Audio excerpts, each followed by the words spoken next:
Quick note before we begin, if you clicked on this thumbnail and thought that looks like a green sea turtle, not a leatherback, you are correct. Our AI drew the wrong animal. We are addressing it. The leatherback sea turtle eats its own body weight in jellyfish every single day. That is 2,000 pounds of jellyfish per turtle per day. What you're seeing on screen, by the way, is a green sea turtle, hard shell, scoop plates, the works. The leatherback has none of that. We are off to a strong start, which sounds like a niche dietary commitment until you learn that a single uncontrolled jellyfish bloom shut down a nuclear power plant in Scotland. Dermocles coriacea is not technically a turtle in the way you're imagining, and once again, that is a hard, bony carapace with scoop plates, which is exactly what I'm about to tell you. The leatherback does not have. The visual department is not listening. It has no shell, where every other sea turtle has a bony carapace. The leatherback has a flexible, oil-saturated hide stretched over a mosaic of tiny bone fragments, which makes it look less like a reptile and more like someone tried to build a submarine out of a leather couch. It is the largest living turtle on Earth, 7 feet long, up to 2,000 pounds. It dives to 4,200 feet, which is deeper than most military submarines are rated to go, and it does this casually, repeatedly on the way to lunch. It migrates 10,000 miles between nesting beaches and feeding grounds, which is the distance from New York to Sydney. And it does this without a GPS system, a packed lunch, or any apparent concern for the concept of fatigue. It has been doing this for 100 million years. It watched the dinosaurs leave, it stayed.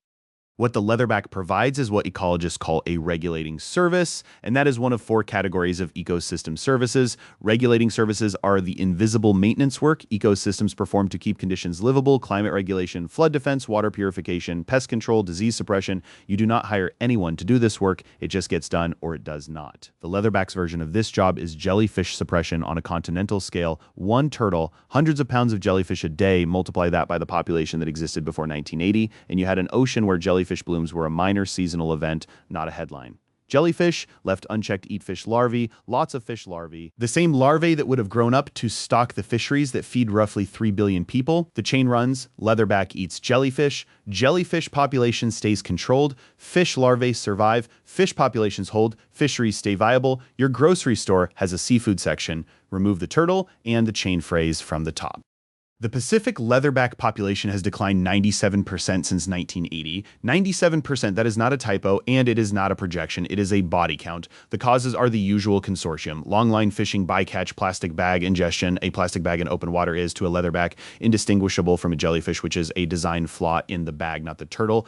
Egg harvesting on nesting beaches and coastal development that wipes out nesting habitat. Meanwhile, global jellyfish blooms have increased so dramatically that they now constitute a documented industrial hazard. In 2011, the Torness nuclear power station in Scotland had to shut down after a massive jellyfish bloom clogged its seawater cooling intake. Not metaphorically clogged, physically clogged. The plant could not cool its reactors and had to take 2 units offline. In Japan, fishermen have been hauling in Nomura's jellyfish, individual animals weighing 450 pounds, in nets meant for fish that are no longer there.